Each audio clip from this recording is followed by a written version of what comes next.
Hi, I'm Kathleen Kane with Horses Bring Life, and today we are going to be talking with Richard G. Quarantello, also known as Richie Q, even shortened to just Q. He's written two very interesting books, awesome books, Brooklyn Street Fighter, Surviving the War Zone, and Surviving the War Zones. And one of the reasons why I'm talking with Richie Q is because he's also a big animal lover, animal rescuer. He and his wife have been doing it for years. They did it in Costa Rica, and now they're doing it here as well. But you know, it's been a while since we've talked about this. And why did you decide to put, pen to paper, put everything down? It's really neat. Right now, we have the author. He tells the story from his recollection right now, which has really been fun. Yeah. But what made you decide to put these stories down from the beginning? Well, when I wrote this book, I was living in Costa Rica with Wendy, and we rescued animals, and I'm a musician, so I play with Latin and reggae bands every weekend. But I always wondered why my grandfather came from Italy, and in those days they didn't really talk to you about that. Why did he come here? What did he do? What was he thinking? I want to know what he was thinking. I want to know how he thought. Even my father was born and raised in South Brooklyn, first generation. I'm second generation Italian. So I was always like, my father never told me a couple of stories, but hardly. No stories. They weren't big talkers back then. Yeah, they weren't like workers. Yeah, they weren't. The men weren't as affectionate either. Yes. Like today, I hug my kids, the grandkids. You hug them, you kiss them on the lips. You do whatever you got to do. Right. So, but in those days, they didn't. They were they were the parents, and you were the child. Right.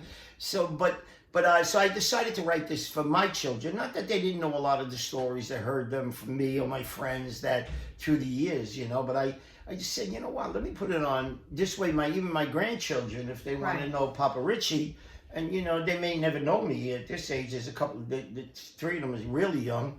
They're never really going to know me. But at least they could read, they could see, my wartime awards, and plus growing up in that. And the books are they're a great read. They show a lot of specific things. Yeah. And you can get that on Amazon, also in Barnes and Noble. Yeah. So today we're going to start with the first part of chapter 23. Yeah. And again, they all take place in East New York. East New York. No Los Avenue section. Right. Yeah. So this one is about it's New Lots Boys versus Fulton Rockaway. And Fulton Rockaway, they had kind of pretty bad reputation. They later on, I was still young, but they became Gambino people. There were Lucchese's in my area and Gambino. They happened to be Gambino, John Gotti, Nicky Carrazzo, and JoJo. Those guys. They were a Gambino crew. Fat Andy was their boss. He was a captain for the Gambinos. And they come from Atlantic Avenue and Eastern Parkway. So I'm one day this girl Josephina, I really show her pictures in the book because I really like the pictures. She's really cute.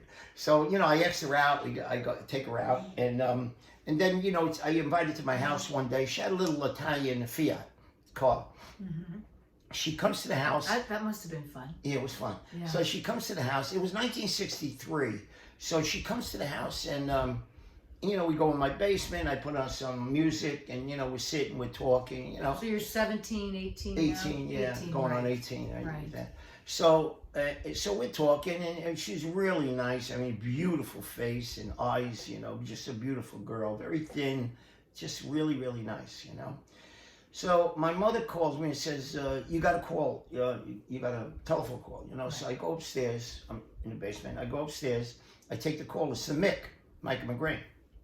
And he said, Richie, I'm having a problem here with these guys next door. They throw in, it was 4th of July. They throwing fireworks in my yard, and me and my father and my family, we're having dinner outside, they throwing fireworks, and they're going over. So he said, could you come over? I said, yeah, I'll come over. So I told Josephine, can I borrow your car?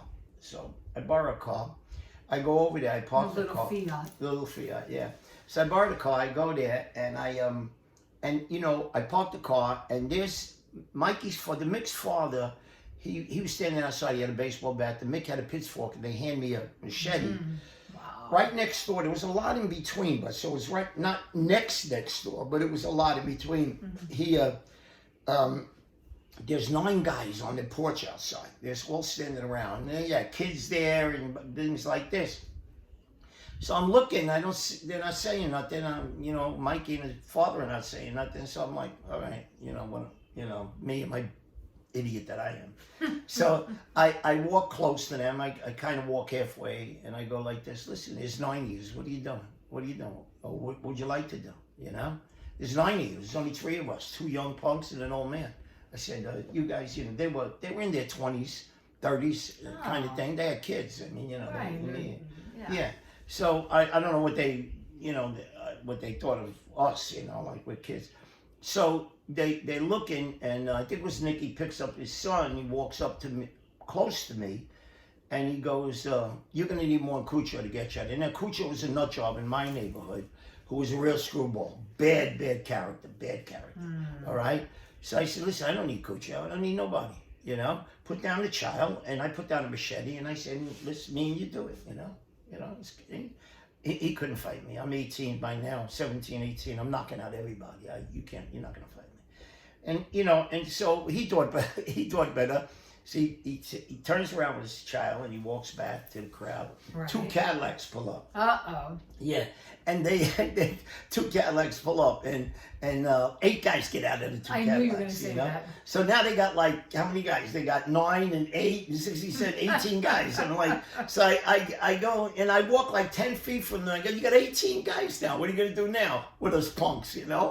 So the guys in the car, they were all dressed nice. You could see they were wise guys. I didn't know these guys. I knew they had a reputation, and they kind of had everybody, all the white gangs, and even bad guys that I knew were tough guys. They kind of had them bullshitted. Like they'll shoot you. Right. Well, yeah, and they would. Yeah. They did some bad things. Later on, they did real bad things. Right. But but they were in business. They were organized, unlike us guys who were unorganized gangs. They were the organized gangs. They were the guys from Goodfellas and the Godfather kind of characters. They're the same thing, exactly, just a different generation. But they took over that. So they're Gambino people. So now these guys go away, and then they go back in the house, and we're there, and I go, I guess they were scared of us, So I'm like, yeah, they're scared of us. They're gonna kill. They look like guys who would take out their guns. The guys out of the car, they were dressed nice. They looked good. They looked typical. Or they were just thinking, we're not gonna bother. They looked typical of those movie guys. Right. So what I did was, I go home and I go to Josephine. I stay down in the basement. My mother has something to eat, so I say, "You want to eat?" She goes, "Oh, my mother's cooking. I gotta go home."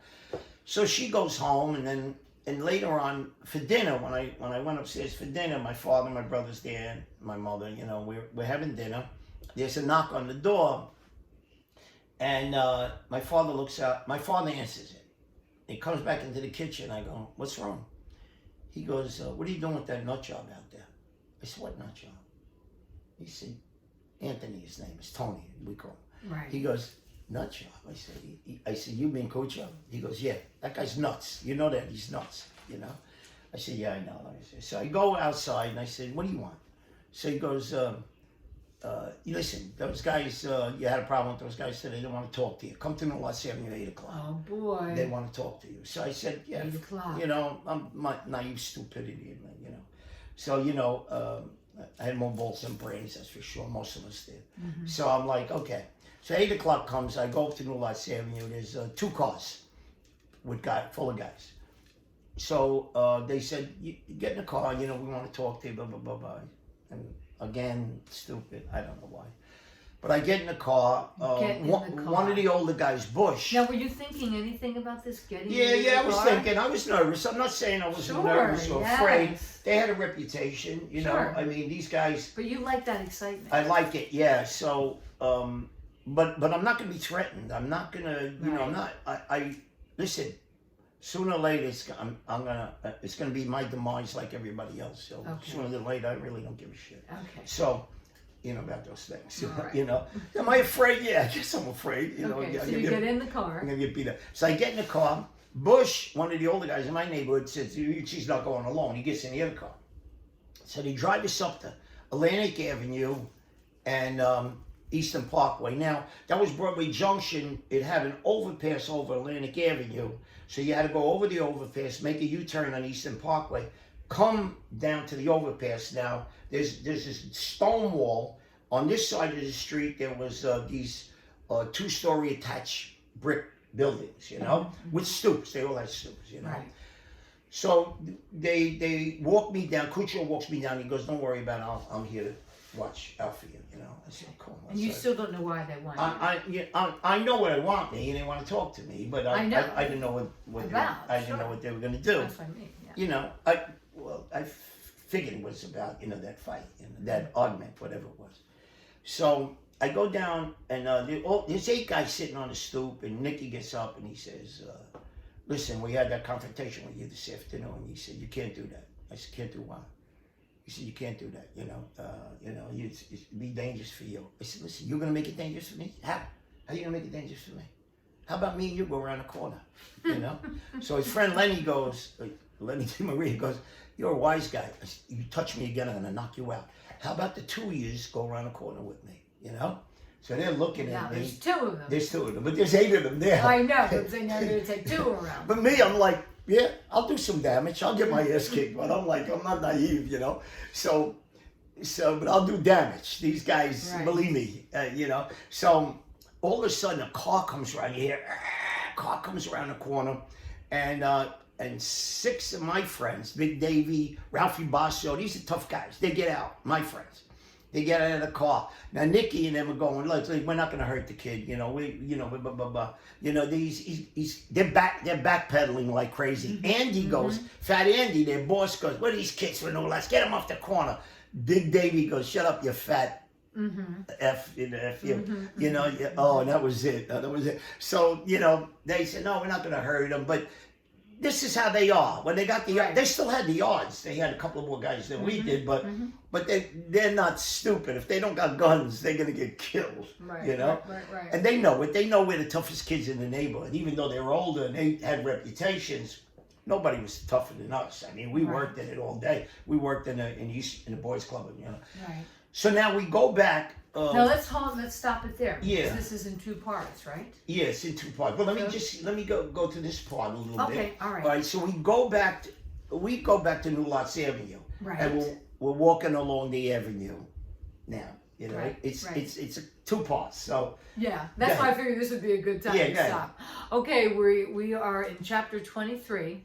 We just went through the first part, and so stay tuned for the second part of chapter 23 in the book Brooklyn Street Fighter, Surviving the War Zone, written by Richie G. Quarantello. Right. Make sure you like us, share us, and subscribe to Horses Bring Life. That way you can see all the videos and get updates. Yeah, we would appreciate it. You Yeah. know, Kathleen and myself would definitely appreciate you doing that. Okay, you know, and really you can cool. and you can get the book on Amazon and also at Barnes & Noble. I'm Kathleen Kane from Horses Bring Life. I'm Richie Q, and I'll leave you with my motto. You can go out and start